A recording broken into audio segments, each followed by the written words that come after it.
Hello, अस्सलाम वालेकुम। मेरा नाम डॉक्टर सुहेब है और मैं रीसेंट ग्रेजुएट हूँ इकबाल मेडिकल कॉलेज का। आज की ये एपिसोड बड़ी इंपॉर्टेंट है क्योंकि इसमें हम मेडिकल एजुकेशन सिस्टम जो कि गवर्नमेंट मेडिकल कॉलेज में होता है उसके ऊपर बात करने लगे हैं। और हमारे साथ मौजूद हैं आगा खान यूनिवर्सिटी के 4th year MBBS student Muntazir Mehdi Khan. अस्सलाम वालेकुम मुंतज़िर। वालेकुम सलाम सुहेब, क्या हाल है आपके? अल्लाह का शुक्र, आप सुनाओ, ठीक हो? अल्हम्दुलिल्लाह ठीक ठाक। Thank you Suhaib for inviting me. You are welcome, you are welcome. Muntazir का ब्रीफ इंट्रोडक्शन तो ये है कि like he is currently in his 4th year और इससे पहले like he has been studying at Iqbal Medical College as well for like less than a year, I guess, and now he's currently at Aga Khan University. तो like आप कुछ और add करना चाहेंगे मुंतज़िर इसमें? नहीं, बस इतना ही है। बाकी है कि मैंने पूरा साल गुजारा था, लाइक प्रॉफ भी हो गया था और अच्छा प्रॉफ दे के मैं गया था। हाँ जी। अच्छा। तो आप सर्कमस्टेंसेस थोड़े से बता सकते हैं कि क्या लाइक उस वक्त आप जब आए उसमें तो आपका भाई पढ़ता था पहले वहाँ पे आगा खान में? एक्चुअली 1 साल पहले उससे हम दोनों ने इकट्ठे अप्लाई किया था आगा खान के लिए। तो आगा खान में पहले रिटन टेस्ट होता है, फिर इंटरव्यू होता है और उसके बाद फाइनल सिलेक्शन होती है। तो रिटन टेस्ट मेरा क्लियर हो गया था, मगर जो इंटरव्यू और फाइनल सिलेक्शन का फेज था उसमें मैं सिलेक्ट नहीं हुआ था। बट मैं अल्लामा इकबाल मेडिकल कॉलेज में मैंने फिर 1 साल गुजारा। उसके बाद क्योंकि भाई इधर था और फैमिली वालों ने भी कहा कि आगा खान यूनिवर्सिटी ज्वाइन कर लो, तो उसका दोबारा टेस्ट वगैरह सारा प्रोसीजर कंप्लीट किया। और लास्ट 3-4 मंथ्स में जब मैं वहाँ पे था, और उस टाइम को इतना खास पता नहीं था कि छोड़ के चला सकूंगा, मगर फिर एंड में डिसाइड किया अब जो होना था। तो 4 साल हो गए। सही है। चलो without like waiting any further तो हम स्टार्ट करते हैं।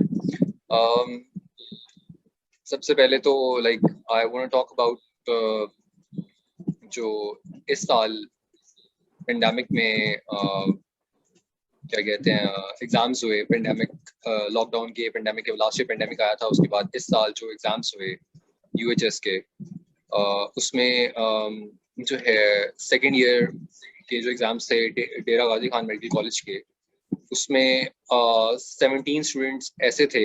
ये आपको मैं एक एग्जांपल दे रहा हूँ डेरा गाजी खान की। उसमें 17 स्टूडेंट्स ऐसे थे जो कि थ्योरी में एग्जाम पास कर चुके थे, थ्योरी में वो पास थे, और क्योंकि सेपरेटली पास करना होता है तो वाइवास में उनके जो है उन्हें फेल कर दिया गया था। Like I have this with me right now, और आप लाइक देख सकते हैं कि if you can see it कि ये जो है शुरू में थ्योरी के नंबर हैं जो कि 50+ हैं सब बच्चों के, और उसके बाद जो वाइवा वॉस के नंबर हैं वो 50 से कम देकर बच्चों को फेल किया गया है। ठीक है।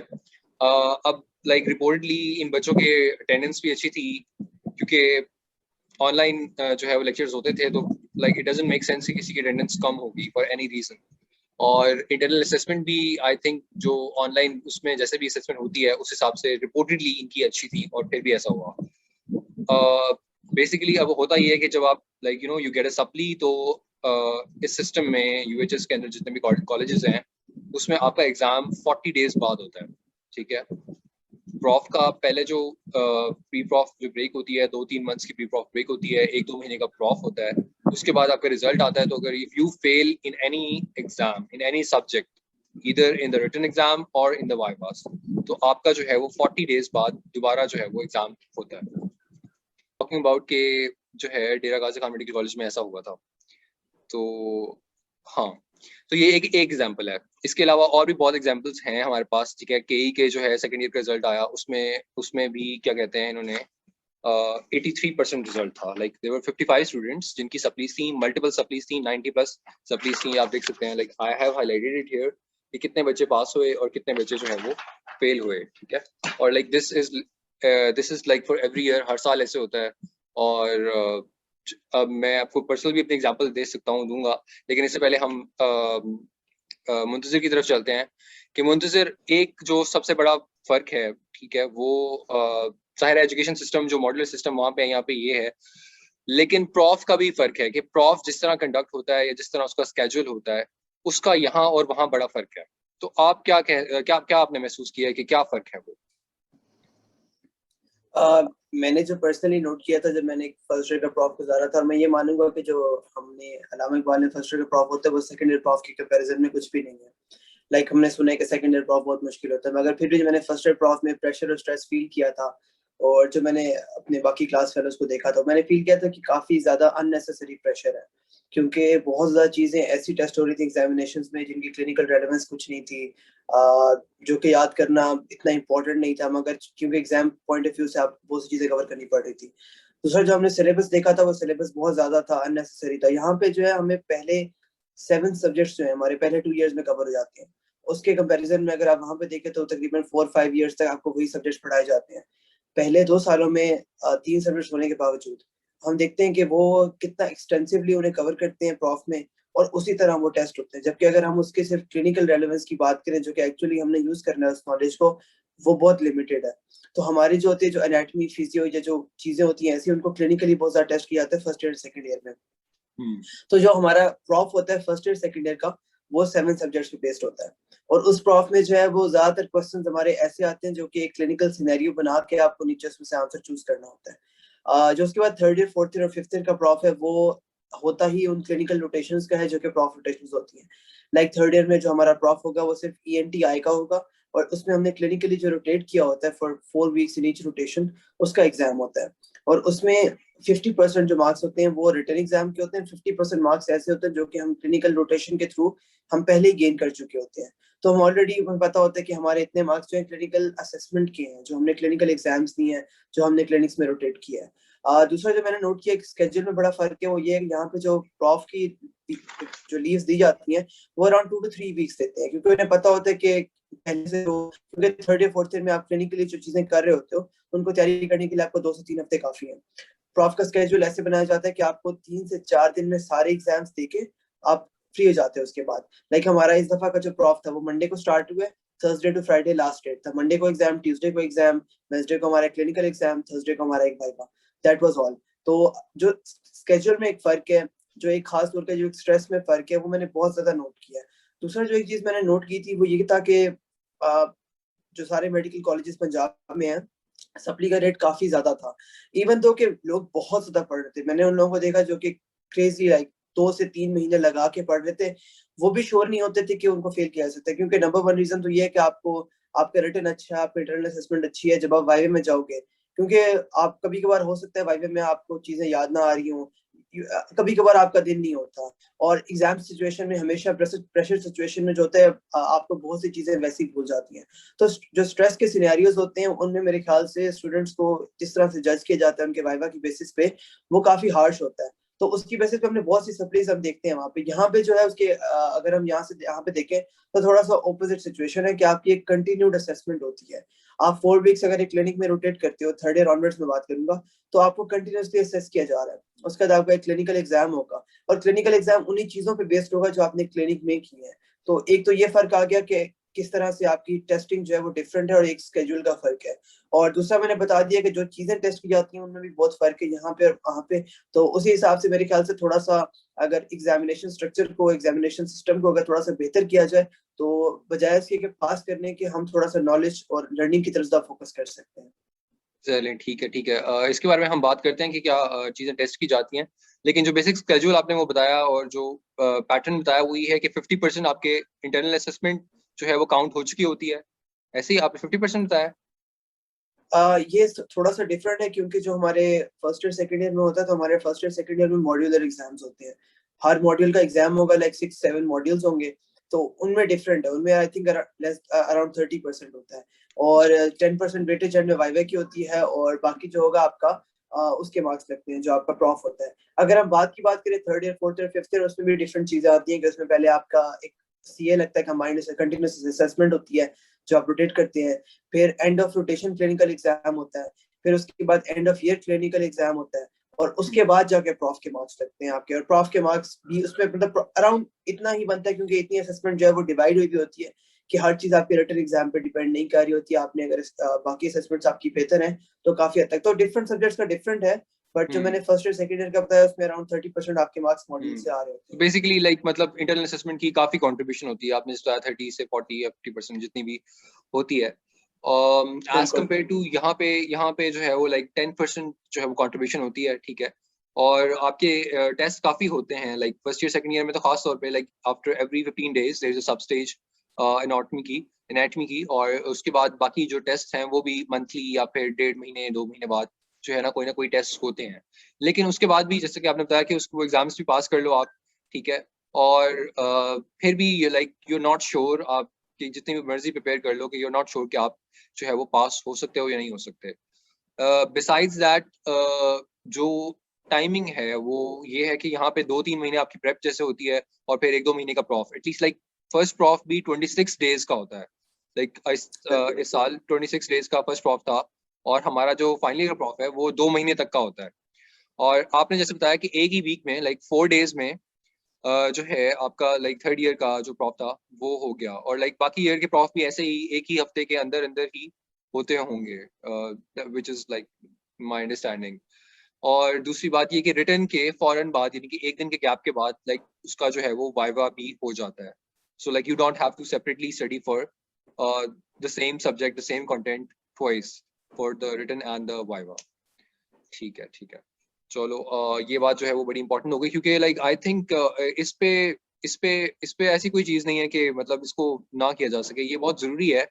क्योंकि अगर आप सिस्टम को हैविली मतलब जो है टेस्टिंग बेस पे रखेंगे ना, कि आपने टेस्ट करना है बच्चों को, तो वो उसमें लर्निंग फेज कम हो जाएगा ना, जाहिर है। आप अगर आप 6-7 मंथ्स लर्निंग करा रहे हो, उसके बाद आप 4-5 महीने पूरा टेस्ट करने में लगा रहे हो कि वो तैयार करें प्रॉफ और फिर प्रॉफ दें, तो वो आधा साल तो फिर आपका बस प्रॉफ देने में ही गुजर गया, जस्ट फॉर लाइक कि आपको ने प्रॉफ दिया है।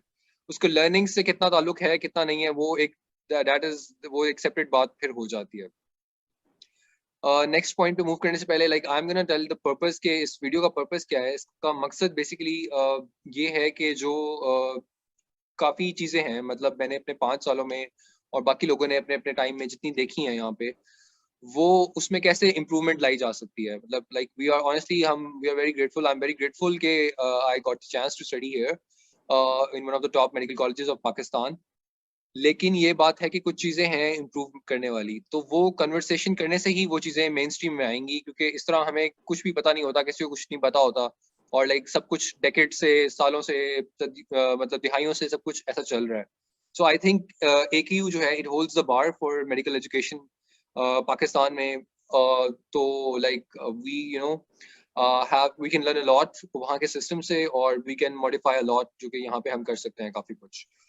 Moving on to the next जो चीज़ है वो ये है कि मैं मुंतज़िर आपसे मॉड्यूलर सिस्टम के बारे में थोड़ा पूछना चाहूँगा कि यहाँ पे जो है पहले जो 4 साल हैं उसमें आप पहले एनाटमी फिजियो बायोकेम पढ़ते हो पहले 2 साल में, फिर फार्मा और पैथोलॉजी पढ़ते हो, और फोरेंसिक्स वगैरह कम्युनिटी मेडिसिन भी पढ़ते हो। तो ये 4 साल में आपने बेसिकली पैथोलॉजी ही पढ़ी है, पैथोलॉजी तक पढ़ा है, फिजियो पैथोलॉजी वगैरह तक ही पढ़ा है, ठीक है। और जो क्लिनिकल जो एस्पेक्ट है, जो कि सब्जेक्ट्स हैं जैसे कि मेडिसिन, सर्जरी, गाइनी ऑप्स और पीड जो हैं, ये सिर्फ फाइनल ईयर में होते हैं।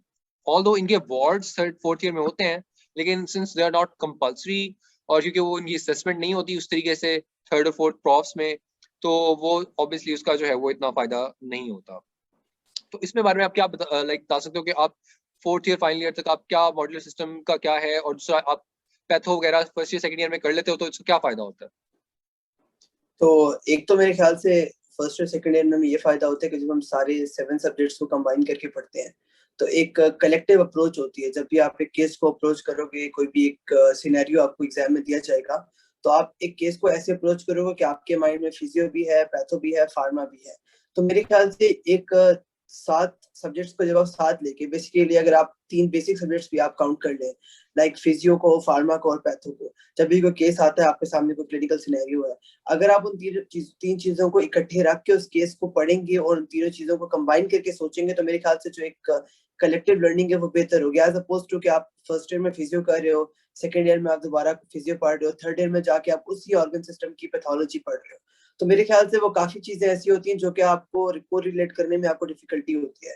तो जो हमने नोट किया, हमने ये था कि हमने जब पहले 2 सालों में मॉड्यूलर वाइज किया, लाइक अगर हमारा कार्डियोवैस्कुलर सिस्टम का मॉड्यूल चल रहा है तो हमने उसकी फिजियो भी पढ़ी, हमने उसकी एनाटॉमी भी किया, हमने उसकी पैथो, फार्मा, हर चीज कवर किया। उसके साथ हमने जो है वो जब उसको कोरिलेट करके हर चीज की और एग्जामिनेशन में जाके हमने उसका एग्जाम दिया है, और हमने एग्जाम भी ऐसा दिया कि हमने उसमें क्लिनिकल डाटा जो होता है, क्लिनिकल इन्फॉर्मेशन जो है उस पर ज्यादा फोकस किया जाता है। तो मेरे ख्याल से कलेक्टिव लर्निंग बहुत बेहतर होती है। अब हमने पहले 2 सालों में ये पढ़ लिया, अब थर्ड ईयर में फॉर एग्जांपल हम क्लिनिक्स में जाते हैं, हमारे पास सारा बेसिक नॉलेज है जो कि होना चाहिए एक मेडिकल स्टूडेंट के पास क्लिनिक में जाके उसको प्रैक्टिस करने के लिए और जाके डिफरेंट चीजें सीखने के लिए। तो जब हम वार्ड्स वगैरह में या क्लिनिक्स में जाते हैं तो एक तो बेसिक सारी अंडरस्टैंडिंग हम पहले 2 सालों में ले चुके होते हैं, और जो चीजें हमने बेसिक पढ़नी है वो हमें आती है।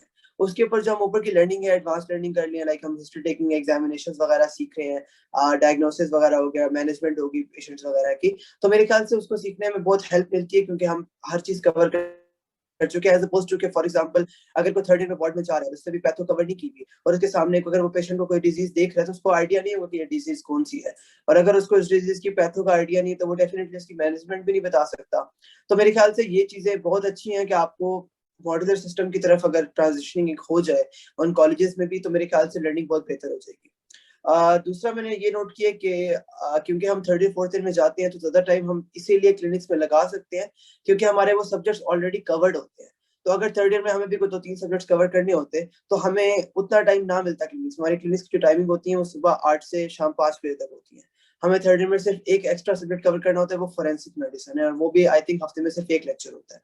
तो क्योंकि हम सुबह 8 से शाम 5 तक depending upon the different schedules हम रोटेट करते हैं और हमारा सारा फोकस उन क्लिनिक्स पे होता है, तो मेरे ख्याल से हमारी लर्निंग कॉम्प्रोमाइज नहीं होगी। अगर हम क्लिनिक्स में जाएंगे और हमें पता होगा कि हमने साथ जाके वापस जाके पैथो पढ़नी है या कुछ और चीज पढ़नी है, तो हमारी जो क्लिनिक की लर्निंग है वो बहुत ज्यादा कॉम्प्रोमाइज होगी।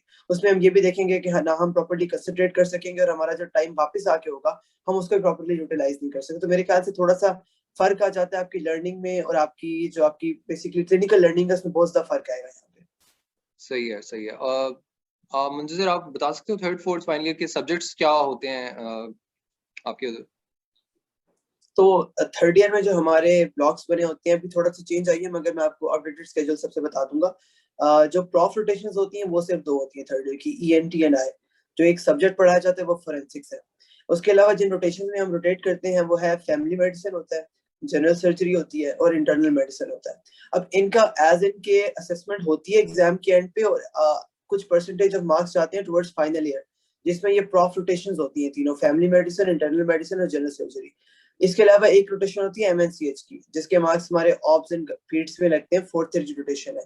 तो ये सारी हमारी ऐसी रोटेशन है जो कि प्रॉफ रोटेशन नहीं है, थर्ड ईयर प्रॉफ में नहीं आएंगी, मगर हमें रोटेशन को इंडिविजुअली पास करना होता है। तो ये सारी रोटेशन हमने इंडिविजुअली करनी होती है।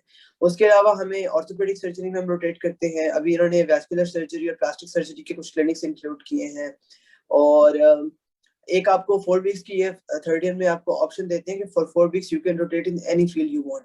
आपने फॉर एग्जांपल आप अगर हम कोई सिलेक्टिव फील्ड की बात करें लाइक कार्डियोथोरैसिक सर्जरी है, हमारे फोर्थ ईयर में कोई ऐसे क्लिनिक्स नहीं है, तो कोई 4 वीक्स के लिए उस इलेक्टिव पीरियड में रोटेट करना चाहता है, so they can just sign up for that, 4 weeks आपके लिए फ्री होंगे।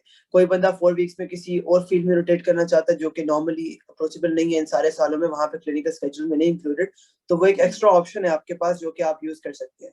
और इसी तरह फोर्थ ईयर की जब हम बात करते हैं तो वी अगेन हैव 4 वीक्स, जिसमें वो आपको ऑप्शन देते हैं कि आप होम टाउन इलेक्टिव करें, जिसमें आप जहां भी आप रहते हैं आप घर जा सकते हैं और आप घर में जाके किसी भी हॉस्पिटल में 4 वीक्स के लिए रोटेट कर सकते हैं। तो it's a very good option अगर आप सर्जरी परस्यू करना चाहते हैं। तो आपके अगर इस्लामाबाद में फॉर एग्जाम्पल अगर मैं चाहता हूँ, आपको बहुत अच्छा हॉस्पिटल है जहाँ पे मैं सर्जरी में किसी फील्ड में रोटेट करना चाहता हूँ, तो बहुत अच्छी ऑप्शन है। Similarly, in fifth year we have a clinical rotation for elective, that's around 11 weeks या 10 weeks की होती है। उसमें आप यूएस जा सकते हैं, या अगर आप यूएस नहीं जाते पाकिस्तान में कहीं भी आप रोटेट कर सकते हैं। तो रोटेशंस के साथ साथ जो हमें हर साल कुछ वीक्स के लिए हमें ये लीव दी जाती है कि आप मर्जी की जगह पे रोटेट करें, आई थिंक ये भी काफी अपॉर्चुनिस्टिक होता है क्योंकि कुछ लोग सिलेक्टिवली उन फील्ड्स को परस्यू करना चाहते हैं, तो उनके लिए बड़ा फायदा होता है इन फील्ड्स में रोटेट करके। सही है, सही है। अच्छा, जो है यहाँ पे जो है ना फर्स्ट ईयर सेकंड ईयर की जो खासतौर पे एनाटमी होती है वो काफी एक्सटेंसिव होती है। लाइक मतलब जो सबसे मेन सब्जेक्ट है सेकंड ईयर का वो एनाटमी ही है, बल्कि पहले दोनों सालों का ही। ठीक है, उसमें आपको हर पार्ट की जो है वो एनाटमी को बहुत ही डिटेल में पढ़ाया जाता है। सो लाइक आपके पास कोई और टाइम नहीं होता कि आप कुछ और या पढ़ सको या कुछ कर सको या इस तरह कर सको। सो आप उसके बाद फिर पैथोलॉजी वगैरह करते हैं। तो यहाँ के जो 4 सालों का सिलेबस है वहाँ के 2 साल में वो उसको पढ़ाते हैं। तो वो फिर इस एनाटमी को कैसे स्क्वीज इन करते हैं, और उस स्क्वीज इन करने से कोई क्लिनिकल नॉलेज पे उसका कोई इम्पैक्ट पड़ता है या नहीं पड़ता, या क्या उसका होता है? अच्छा, अब हमारा जो एनाटमी आपने मुझे बताई, फर्स्ट ईयर की एनाटमी जो मुझे याद पड़ती है वो अपर लिम्ब लोअर लिम्ब और थॉरैक्स था। हमारा सेकंड ईयर में एक मॉड्यूल होता है 6 to 8 वीक्स का, मस्कुलोस्केलेटल सिस्टम। उसमें अपर लिम, लोअर लिम, थॉरेक्स, सारी बॉडी की एनाटॉमी आती है एक्सेप्ट न्यूरो और हेड एंड नेक, जो कि हमारे नेक्स्ट 2 मॉड्यूल्स होते हैं। अब इसमें मस्कुलोस्केलेटल सिस्टम मॉड्यूल में हम ना सिर्फ 6 to 8 वीक में ये सारी एनाटॉमी कर रहे हैं, उसके अलावा हम मस्कुलोस्केलेटल सिस्टम से रिलेटेड फिजियो, फार्मा, पैथो भी पढ़ रहे हैं। तो मेरे ख्याल से क्योंकि उन 6 to 8 वीक्स में हमें नंबर 1 मॉडल्स के थ्रू और डिफरेंट रिसोर्सेज के थ्रू सिखाया जाता है सारी जो एनाटॉमी है, और फोकस हमारा उस एनाटॉमी का जो होता है वो क्लिनिकल लर्निंग होता है, जो क्लिनिकली सिनेरियोज में हमें हेल्प करेंगे। मैं आपको फॉर एग्जांपल एक चीज बता दूंगा कि अगर आप यूएसएमएलई का एग्जाम देखें या आप किसी भी एग्जाम में अपीयर हो, तो आपके जो क्वेश्चंस वहां पे पूछे जाते हैं वो कभी ये नहीं पूछा जाएगा कि इस मसल की इंसर्शन का पॉइंट क्या है या इस मसल के ओरिजिन का पॉइंट क्या है। हाँ, आपसे ये जरूर टेस्ट किया जाएगा कि ये मसल की कॉमनेस्ट इंजरी क्या है, या ये मसल अगर इंजर होगा तो इसकी कौन सी मूवमेंट इफेक्ट होगी। तो जो चीज की क्लिनिकल रेलेवेंस होती है वो बहुत ज्यादा इंपॉर्टेंस रखती है, एज अपोज टू के जो एक मैं कहूंगा बुक में लिखा हुआ है और एक बुक से छोटी सी बात है जो कि आपसे एग्जामिनर सुनना चाह रहे हैं कि बताओ मुझे lateral to this point 1 centimetre, वो इम्पोर्टेंट नहीं है। वो इम्पोर्टेंट किसके लिए होगा, हो सकता है वो एक ऑर्थोपेडिक सर्जन के लिए इम्पोर्टेंट हो, मगर एक मेडिकल स्टूडेंट के लिए जो कि क्लिनिकली एक सिनेरियो को देख रहा होता है, उसके लिए सिर्फ वो इम्पोर्टेंट रेलेवेंट है उस पूरी सिचुएशन में से, जो कि उसको डायग्नोसिस बनाने में हेल्प करेगी। तो यूएसएमएलई में जिसने भी आई थिंक आपने तो दिया है, तो आपको तो आइडिया होगा कि मस्कुलोस्केलेटल सिस्टम उसमें जिस तरह से उसको अप्रोच किया जाता है वो आराम से 6 to 8 वीक्स में कवर करने वाले टॉपिक्स हैं, एज अपोज टू कि आप पूरा 1 साल उस चीज को क्रैम करते रहें।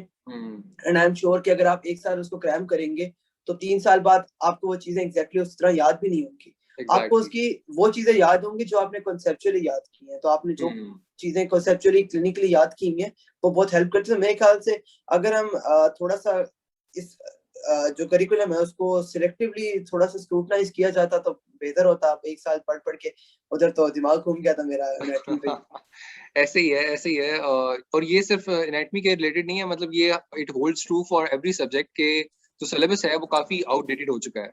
मतलब काफी सालों से आई थिंक, मतलब शायद बहुत साल ही हो गए हो कि इसको चेंज ना किया गया हो, और वो बहुत पुरानी चीजें जो हैं इसमें जो है वो शामिल हैं। और लाइक जो हमारा लैब का भी कंटेंट है, फॉर एग्जांपल जैसे हम फार्मा की हमारी लैब होती है, तो उसमें भी बहुत पुरानी पुरानी चीजें जैसे हैं, दवाइयाँ आपने कैसे बनानी है, क्या करना है, पाउडर से कैसे बनाना है, वो कुछ एक्सपेरिमेंट्स हैं। इसके अलावा कुछ और लैब्स में भी और एक्सपेरिमेंट्स हैं जो कि काफ़ी आउटडेटेड हो चुके हैं, और बहुत ज़रूरत है कि उनको जो है ना वो रिवाइज किया जाए, ताकि लाइक एक्स्ट्रा चीज़ों को निकाले आप, लाइक निकालें, और क्लिनिकल चीज़ें जो कि इम्पोर्टेंट हैं, जो याद रहनी है या जिनकी कोई प्रैक्टिकल इम्पोर्टेंस है, वो ऐड की जाएँ, ताकि मतलब जो है बच्चे वो रिटेन भी कर सकें, और एक्स्ट्रा ओवर बर्डनिंग जो है वो जो है वो कोई भी चीज़ जो है वो ना हो। ठीक है।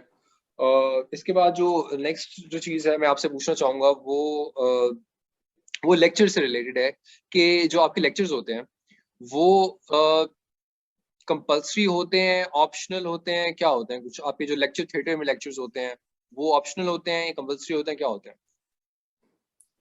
तो जो हमारे फर्स्ट 2 इयर्स की जो स्केड्यूल होता है उसमें तकरीबन हर रोज लेक्चर्स हो रहे होते हैं, बट दो आई थिंक 2 इयर्स बैक ये चेंज आई थी या 3 इयर्स बैक आई थी, इन्होंने लेक्चर्स को कंपल्सरी से मतलब आई थिंक इन्होंने ऑप्शनल कर दिया था। तो जो हमने 2 साल गुजारे हैं उसमें लेक्चर्स हमारे ऑप्शनल थे। तो जो एलसीएस होते हैं वो सारे ऑप्शनल होते हैं। इसके अलावा आपके पीबीएल सेशंस होते हैं हफ्ते में 2, वो मैंडेटरी होते हैं। उस पीबीएल सेशन में आपको एक हफ्ते एक केस प्रेजेंट किया जाएगा, आपको उसके लर्निंग ऑब्जेक्टिव्स बनाने हैं और लर्निंग ऑब्जेक्टिव्स में तकरीबन हर चीज कवर हो रही होती है। तो थ्रू आउट द रोटेशन एक तो ये पीबीएल्स मैंडेटरी होते हैं, इसके अलावा लैब सेशंस मैंडेटरी होते हैं। अगर आपकी कोई एनाटॉमी रिलेटेड है तो उसमें डिसेक्शन हॉल की कुछ सेशंस होते हैं जो कि हमारे लैब्स बनी हुई है जिनमें वो मॉडल्स वगैरह समझाते हैं। ये चीजें मैंडेटरी हैं। लेक्चर्स सारे ऑप्शनल हैं, और स्टूडेंट्स की मर्जी होती है, जो लेक्चर्स उन्हें जिन पे जाना है उस पे जा सकते हैं, जिस पे नहीं जाना उनकी मर्जी है। तो अटेंडेंस वगैरह उस पे नहीं होती। अच्छा, मतलब लाइक जो लैब्स होती हैं और जो पीबीएल्स यानी कि ट्यूटोरियल्स वगैरह हैं वो कंपल्सरी होते हैं, लेकिन जो बिल्कुल लेक्चर्स हैं, लेक्चर थिएटर, लेक्चर हॉल में जो लेक्चर्स होते हैं सब बच्चों को बिठा के, वो कंपल्सरी नहीं है। ठीक है। बिल्कुल। यहाँ पे as opposed to that, like यहाँ पे वो कंपल्सरी हैं। ठीक है। एंड लाइक काफ़ी लोग जो हैं और जो फैकल्टी है वो लाइक एडवोकेट करती है कि वो कंपल्सरी होने चाहिए, क्योंकि टू सम एक्सटेंट जो है वो लर्निंग वहाँ पर होती है। तो आप जो है फर्स्ट ईयर में आपने भी ज़ाहिर है वो अटेंड किए होंगे, क्योंकि इट इज़ मैंडेटरी, और अटेंडेंस क्योंकि आपने पूरी करनी होती है, सो आपको वो लेक्चर थिएटर वाले लेक्चर्स भी लेने होते हैं। तो साल के शुरू और एंड पे आपने देखा है कि क्या मतलब लाइक कितने परसेंट बच्चे वो सुनते हैं लेक्चर्स को, या कितने हद किस हद तक फायदा हो सकता है उन लेक्चर्स का मैंडेटरी होने से की वजह से? आई थिंक मैंडेटरी होने से कोई खास फायदा नहीं होगा, क्योंकि जो चीज आप नोट करेंगे, जिन लोगों ने नहीं पढ़ना क्लास के बाद, वो क्लास में जाके सिर्फ अटेंडेंस के लिए जाएंगे, उनका क्लास में भी कोई इंटरेस्ट नहीं होगा। ये बात तो क्लियर कर रहे हैं। और दूसरा उसका ये होगा कि जो लोग पढ़ने आए हैं उनको उन्होंने रहता था करना है। तो जो मेरे ख्याल से एक लर्निंग फोकस्ड एनवायरनमेंट ऐसा ही होगा जिसमें आप स्टूडेंट्स को ऑप्शन दें कि वो लेक्चर्स में जाएं अपनी मर्जी से। तो यही चीज है जो कि मेरे ख्याल से उनको इनकरेज करेगी, क्योंकि अगर वो लर्निंग के अलावा किसी और मकसद से, अटेंडेंस के मकसद से जा रहे हैं, तो उसका कोई फायदा नहीं है। तो आई थिंक ये एक वाही चीज है जो कि बेहतर की जा सकती है। यहाँ पे मेरे ख्याल से कोई इतना इशू नहीं हुआ, क्योंकि कुछ लेक्चर्स मैंने भी स्किप किए हैं। तमाम लोग लेक्चर स्किप करते हैं, तो उससे आई थिंक कोई इशू नहीं होता। सही है, सही है। मतलब लाइक आप एक तो ये होता है कि आप बाय चॉइस नहीं आ रहे, लोग जो है ना वो अटेंडेंस के लिए आ रहे हैं, काफी परसेंटेज ऑफ जो लोग आ रहे हैं। और दूसरी बात ये है कि एक पैसिव लर्निंग की फॉर्म है ना ये, कि आपको वो लाइक आप 100 200 300 बच्चों की क्लास है, वो स्लाइड्स प्ले कर रहे हैं उसके ऊपर और वो बोल रहे हैं, आप सुन रहे हो सिर्फ, ठीक है। एज अपोज टू जो आपके पीबीएल्स होते हैं या जो ट्यूटोरियल्स होते हैं जिसमें 20-30 बच्चों की क्लास होती है, 10-15 बच्चों की क्लास होती है, और उसमें जो है वो आपसे क्वेश्चन भी कर रहे हैं और आपसे बुलवा भी रहे हैं, आपसे आप इंटरेक्ट कर रहे हो, तो आप ब्रेनस्टॉर्म भी कर रहे हो साथ साथ। तो आई थिंक उसमें ज़्यादा अच्छी लर्निंग होती है। और अगर इनको स्क्रैप भी कर दिया जाए, इन लेक्चर्स को ऑप्शनल कर दिया जाए, तो बच्चों का टाइम आई थिंक बच जाएगा और इसमें फ़ायदा होगा। इसके बाद एक मिनट, मुझे 1 मिनट की ब्रेक दीजिएगा। मैं श्योर 1 मिनट की ब्रेक श्योर आ रहा हूँ।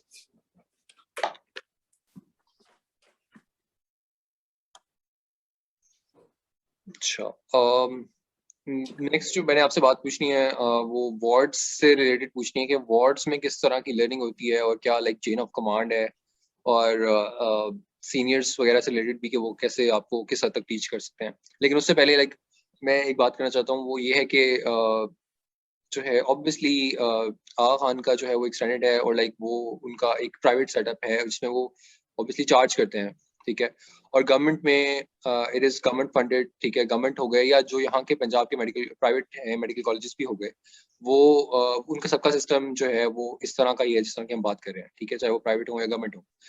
तो लेकिन लाइक हमें नहीं पता, लाइक आई डोंट नो कि किस इनमें से कौन कौन सी जो पॉलिसीज हैं जो कि लाइक बाहर के मुल्कों में या यहाँ पे 1-2 कॉलेजेस हैं जैसे आगा खान उसमें से एक है, उसमें प्रैक्टिस की जाती हैं।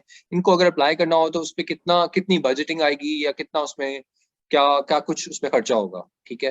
लेकिन like as someone who has been through 5 years of medical school, like थोड़ा बहुत मुझे मैं इतना कह सकता हूँ कि उसमें से कुछ चीजें ऐसी जरूर होंगी जो कि आप लाइक यहाँ पे भी इम्प्लीमेंट कर सकते हैं, ठीक है। और without like spending a lot of money, like it's just आप थोड़ा सा आपको प्लान करना पड़ेगा, थोड़ा सा एग्जीक्यूट करना पड़ेगा, पॉलिसी बनानी पड़ेगी कि यार इस तरह करना है। फॉर एग्जाम्पल आप लाइक ऑप्शनल लेक्चर्स की बात कर लें, आप उस पर वो हटा दें एक चीज के ये कंपल्सरी नहीं है, तो उससे उससे काफी शिफ्ट आ सकता है, लाइक उसके इफेक्ट्स हो सकते हैं, ठीक है।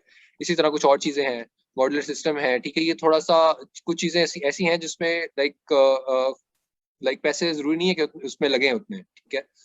और दूसरी बात ये कि अगर पैसे लग भी रहे हैं, ठीक है, गवर्नमेंट ने लगाने हैं जो करने हैं, तो ये एक कॉन्वर्सेशन स्टार्ट होगी तो लोग डिमांड करेंगे ना कि गवर्नमेंट स्पेंड करे ज्यादा इस चीज के ऊपर, क्योंकि गवर्नमेंट जिस पे स्पेंड करना चाहती है वो उस पर तो स्पेंड करती है, ठीक है। मतलब लाइक काफी हमारे मुल्क में कुछ इदारे हैं, कुछ जगह हैं, कुछ चीजें हैं जहाँ पे हुकूमत फंड करती है और वो चीजें बहुत जबरदस्त तरीके से चल रही हैं, ठीक है।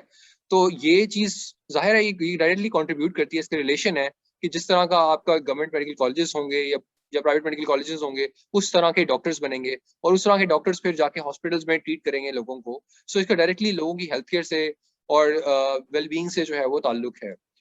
तो लाइक मूविंग ऑन, वार्ड्स के मतलब बात करना चाहता हूँ कि 3rd 4th फाइनल ईयर में आपकी रोटेशन होती हैं, वार्ड्स होते हैं, तो उसमें किस किस हद तक आपकी लर्निंग होती है और लाइक क्या उसका प्रोसीजर होता है? तो जब हम 3rd, 4th और 5th में क्लिनिक्स में अपने जाते हैं, तो नंबर 1 चीज तो ये है कि हमसे जो चीज़ें बिल्कुल एक्सपेक्ट की जाएंगी वो होंगी, प्रोफेशनलिज्म एक्सपेक्ट की जाती है हमसे, अटेंडेंस बिल्कुल हम टाइम पे जाना होता है। ये चीज़ें जो कि बेसिक रिक्वायरमेंट है आपसे एक प्रोफेशनल सिनेरियो में, वो तमाम चीज़ें एक्सपेक्ट की जाती हैं। अब हमारे जो वहाँ पे हमारा बेसिकली रोल होता है 3rd ईयर में, वो हिस्ट्री टेकिंग एंड एग्जामिनेशन होता है। तो हमने जो भी क्लिनिक्स होंगे हमें हिस्ट्री लेनी है, एग्जामिन करना है। जो कंसल्टेंट्स वगैरह होते हैं वो डायरेक्टली इंचार्ज होते हैं। आप रोटेट कर रहे हो, मैं ईएनटी की एग्जांपल लूंगा। आप किसी एक कंसल्टेंट के साथ अगर 1 हफ्ते के लिए रोटेट करें तो आपने उसका कंप्लीटली स्केड्यूल फॉलो करना है। सुबह अगर 7 बजे राउंड्स होते हैं तो आपने राउंड्स करने हैं वार्ड में। आपका क्लिनिक अगर 9 बजे स्टार्ट होता है तो आपने क्लिनिक में 9 बजे होना है। 9 to 1 क्लिनिक होगा, 2 to 5 क्लिनिक होगा। जब ओआर डे होगा तो आपने ओआर में जाना है और वो कंसल्टेंट आपको 1 हफ्ते में आपसे सवाल भी पूछेगा उस टॉपिक से रिलेटेड, आपको सिखाएगा भी, आपको ओआर में स्क्रबिंग भी कराएगा। तो उनकी कोशिश होती है कि वो आपको यहाँ पे डायरेक्टली सिखाएं, इन्वॉल्व करें जितना पॉसिबल है। उसके अलावा जो मैंने नोट किया वो ये कि कुछ जो इंटर्न्स हो गए, रेजिडेंट्स हो गए, वो भी आपकी बहुत ज्यादा हेल्प करते हैं क्योंकि वो ऑलरेडी एक फेज से गुजर चुके होते हैं। तो उनको पता होता है कि ये इसने 1 हफ्ता इधर गुजारना है, वो आपसे अच्छे तरीके से कम्युनिकेट करके आपके कोई भी क्वेश्चन होंगे वो भी आपको बहुत ज्यादा हेल्प करते हैं, तो आपको एक उस तरह से फायदा होता है।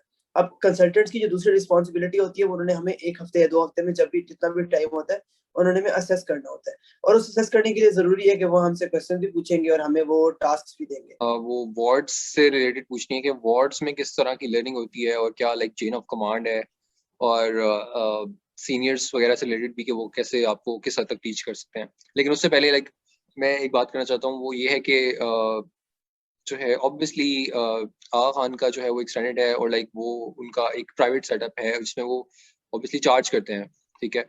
और गवर्नमेंट में इट इज गवर्नमेंट फंडेड, ठीक है। गवर्नमेंट हो गए या जो यहाँ के पंजाब के मेडिकल प्राइवेट है मेडिकल कॉलेजेस भी हो गए, वो उनका सबका सिस्टम जो है वो इस तरह का ही है जिस तरह की हम बात कर रहे हैं, ठीक है, चाहे वो प्राइवेट हो या गवर्नमेंट हो।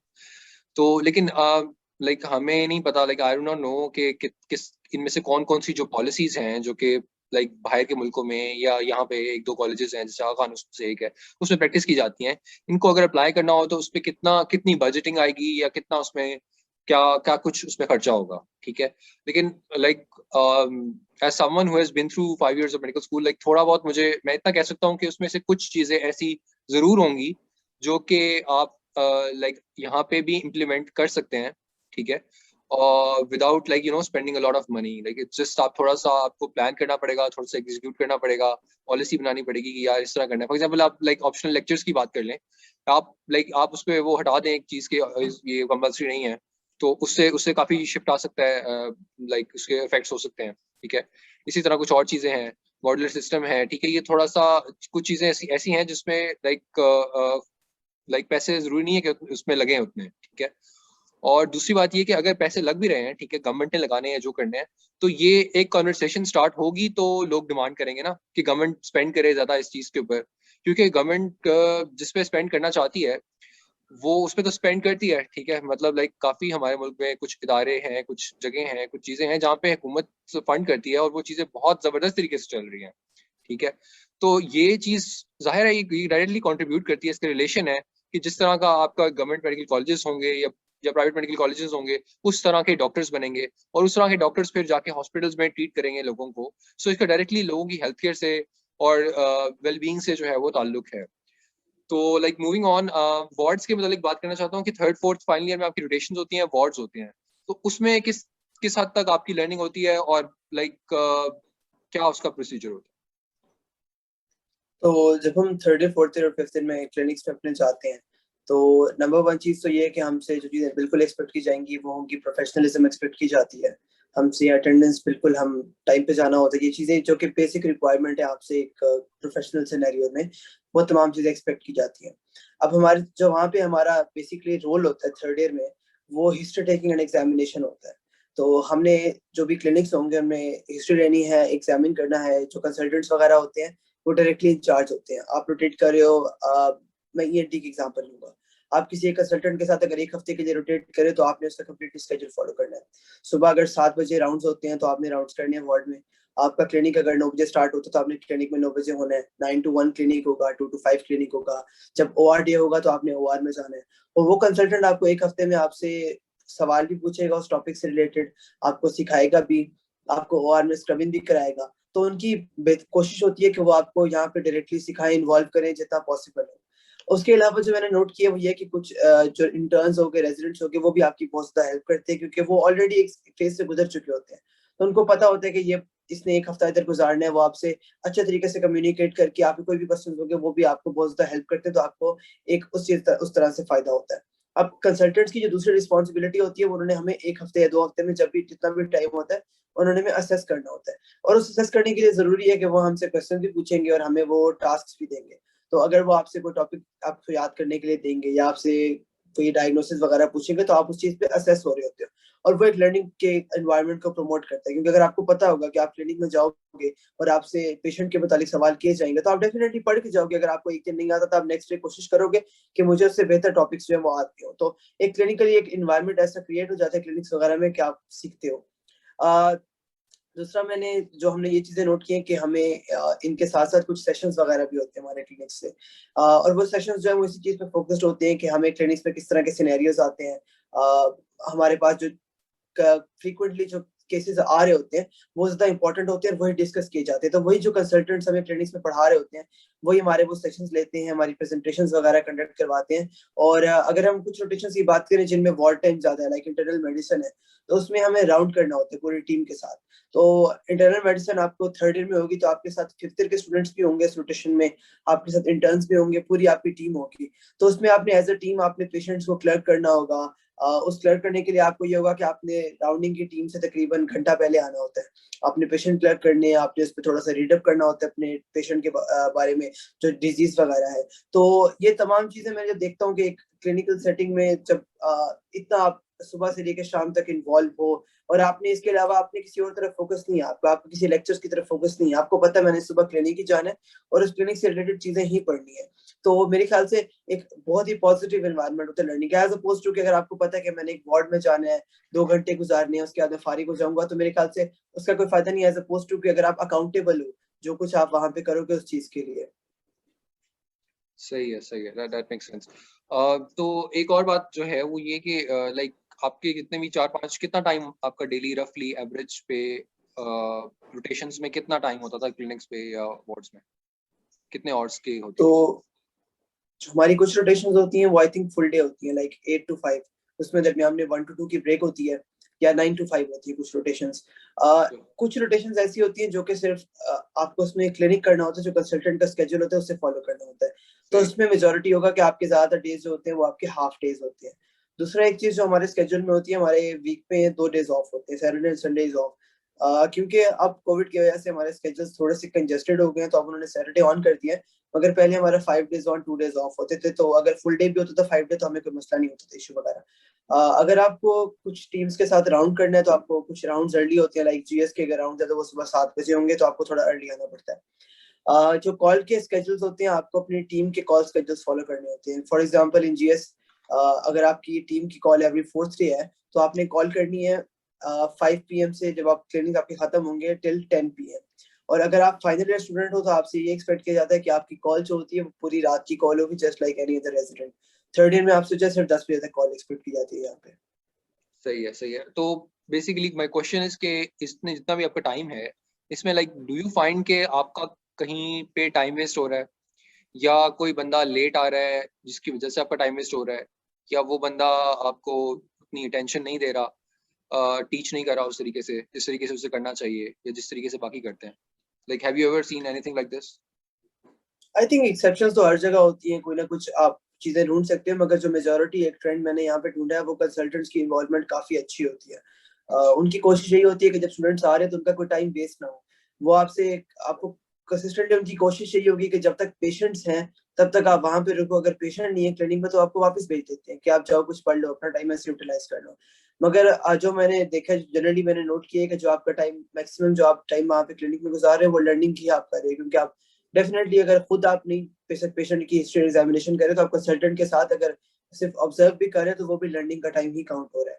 तो इस तरह का मैंने एक्सेप्शन ही होती है, कुछ केसेस ऐसे होंगे डेफिनेटली जहाँ पे कुछ स्टूडेंट्स का टाइम वेस्ट हुआ है, बट मेजोरिटी तौर पे जो स्टूडेंट्स का टाइम है वो बहुत अच्छे तरीके से यूटिलाइज हो रहा होता है। अच्छा, ठीक है, ठीक है।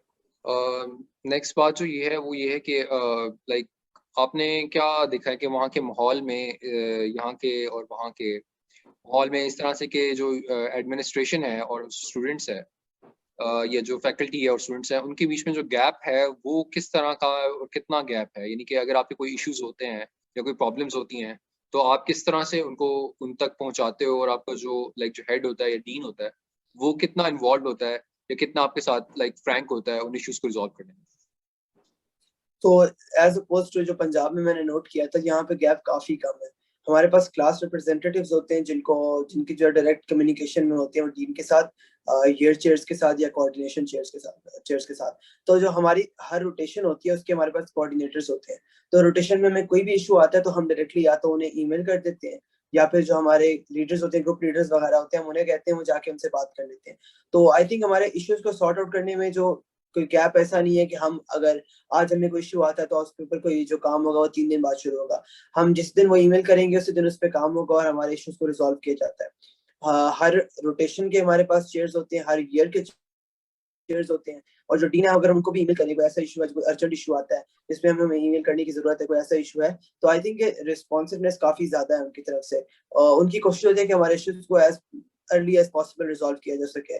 तो ऐसा कोई इशू मैंने नहीं देखा कि कोई हमें इग्नोर किया जा रहा हो। अगर हमारे कोई इश्यूज आ रहे हैं, अगर हम कोई चीज एड्रेस करते हैं तो उस पर डेफिनेटली काम किया जाता है। सही है, सही है। अच्छा, मुंतज़िर, आप लाइक यहाँ पे भी और वहाँ पे भी आपने दोनों जगह सोसाइटीज भी देखी होंगी और स्टूडेंट बॉडीज भी देखी होंगी, तो उसके बारे में आपका क्या जो है वो पर्सनल एक्सपीरियंस रहा है दोनों चीज़ों के बारे में, दोनों जगहों पे? तो जो मैंने यहाँ पे सोसाइटीज नोट की, यहाँ पे डिफरेंट तरह की सोसाइटीज हैं, थोड़ी सी एकेडमिक रिलेटेड सोसाइटीज भी हैं। Like we have student research forum जो कि रिसर्च प्रमोट करने के लिए यहाँ पे बनाई गई है। उसके अलावा we have some interest groups, surgery interest group उसमें शामिल है, जो कि जिन लोगों को सर्जरी का शौक होता है वो डेफिनेटली उसमें जाते हैं, वो डिफरेंट वर्कशॉप्स कंडक्ट करवाते हैं, डिफरेंट सेमिनार्स होते हैं। तो एक तो ये इस तरह की एकेडमिक रिलेटेड चीजें होंगी जिसमें तमाम लोग जो है लर्निंग के लिए जाते हैं। उसके अलावा कुछ ऐसी चीजें जो कि जूनियर सीनियर इंटरेक्शन और कैंपस पे जो है वो आपकी एक्टिविटीज इंप्रूव करने के लिए होती है। इसमें हमारी एक स्पोर्ट्स सोसाइटी आ जाती है, और उसके अलावा वी हैव सिनर्जी जिसका काम जो है वो मैक्सिमम स्टूडेंट जूनियर इंटरेक्शन जो होता है, सीनियर जूनियर इंटरेक्शन उसको बेहतर करना है। तो कुछ चीजें ऐसी होती हैं। फिर हमारे पास जो कम्युनिटी सर्विस आती है उसमें हमारे पास एक जो ऑफिशियली रिकॉग्नाइज्ड सोसाइटी है वो फला है, जो कि उनको एक ऑफिस प्रोवाइड किया गया है AQU के अंदर ही। तो अगर पेशेंट्स को मेडिसिन में कोई मुश्किल होती है तो वो उस ऑफिस को आते हैं, और उस ऑफिस को स्टूडेंट बॉडी को कम्प्लीटली स्टूडेंट्स रन करते हैं। तो वो उनको थोड़ी सी मॉनिटरली जो होता है उनको मदद करते हैं उसमें मेडिसिन से रिलेटेड। उसके अलावा कुछ एनजीओज हैं जो यहाँ के स्टूडेंट्स रन कर रहे हैं, जो कि ऑफिशियली रिकॉग्नाइज तो नहीं है, बट वो अनऑफिशियली जो है वो यहाँ पे काम कर रहे हैं। यहाँ के स्टूडेंट्स काफी इन्वॉल्व हैं इस तरह के काम में, कम्युनिटी वर्क में। तो मैंने नोट किया कि जब जो फर्स्ट ईयर सेकंड ईयर के स्टूडेंट्स होते हैं वो काफी एक्टिवली काम करते हैं। कोई भी सोसाइटी हो, एकेडमिक हो, स्पोर्ट्स हो, उनके पास काफी फ्री टाइम होता है।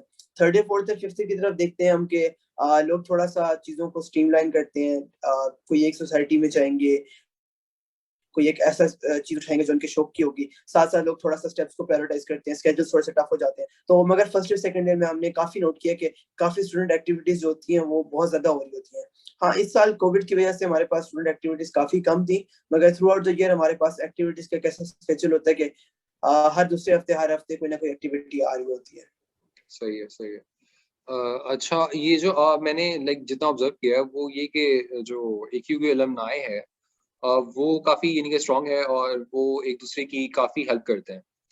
तो इसकी क्या रीज़न हो सकती है? और ये तो अलमनाई की बात होगी, दूसरी जो आपके करंट सीनियर्स या जूनियर्स हैं, वो भी कैसे एक दूसरे की हेल्प करते हैं, लाइक एकेडमिकली और लाइक वैसे भी बाकी मामलात में भी? उसकी क्या वजह है, लाइक इतना लाइक जो है?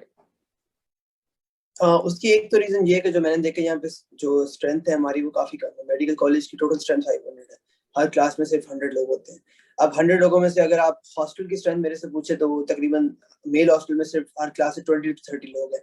तो तकरीबन सब लोग जो हॉस्टल में हैं वो एक दूसरे को जानते हैं। वैसे भी अगर आप किसी भी सीनियर को यहाँ पे अप्रोच करें, आप उसे जानते हैं या आप उसे नहीं जानते, वो आपकी जरूर हेल्प करेगा जितना पॉसिबल होगा। क्योंकि एक ऐसा इन्वायरमेंट ऑलरेडी क्रिएटेड है जिसमें सीनियर जूनियर की हेल्प करते हैं और उनको हर तरह से गाइड करते हैं। लाइक आपको रोटेशन से रिलेटेड, एजुकेशन से रिलेटेड कोई भी इशू होता है, आप पहले पहले अपने सीनियर्स को अप्रोच करो तो वो आपकी सीनियर्स डेफिनेटली हेल्प करेंगे। यहाँ पे कोई ऐसी चीज नहीं है जो आपकी सीनियर मेरे ख्याल से जिसमें आपकी हेल्प नहीं करेगा।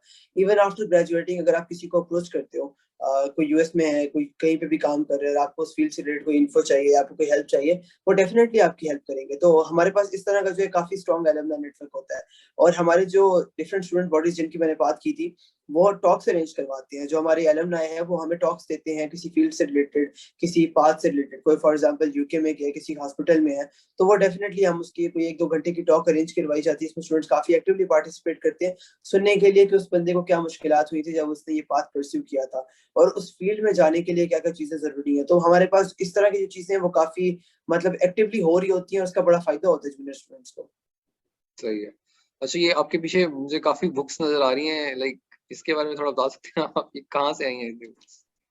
तो ये जो है ये हमारे सीनियर्स ने इनिशिएटिव स्टार्ट किया था हमारे आने से पहले। तो सिनर्जी बुक बैंक के नाम से एक इनिशिएटिव है जिसमें सारे सीनियर से बुक्स कलेक्ट करते हैं, और जो नई क्लास आती है उन सबको ये बुक्स दे दी जाती हैं। तो मेजोरिटी बुक्स ऐसी होती हैं जो कि स्टूडेंट्स ले रहे होते हैं यहाँ से। उसमें क्लिनिकल बुक्स थोड़ी कम है, मगर जो फर्स्ट और सेकंड ईयर की बुक्स है वो काफी ज्यादा है। तो हमारे पास इस साल जो नई क्लास आई नहीं है, तो वो बुक्स अभी इकट्ठी हुई है सारी इधर। तो अब उसका कुछ कर नहीं सकते क्योंकि वो ऑनलाइन स्टार्ट हुआ है फर्स्ट ईयर का ना सारा कुछ कोर्स वगैरह। बट अच्छा। ये भी एक इसकी एग्जांपल है कि स्टूडेंट्स किस तरह से सीनियर्स जो है वो हेल्प करना चाहते हैं, हम्म। क्योंकि जो सारी बुक्स किसी के यूज में नहीं है वो डेफिनेटली आपने दोबारा यूज नहीं करनी। तो स्टूडेंट्स सारी बुक्स जो है वो अपने डोनेट कर देते हैं, हम उनको कलेक्ट करते हैं और हम उनको फिर नेक्स्ट क्लास को उस तरह से प्रोवाइड कर देते हैं।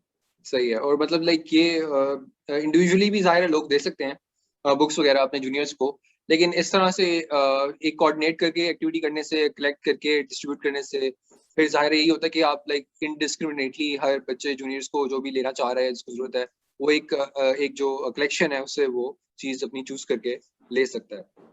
ठीक है।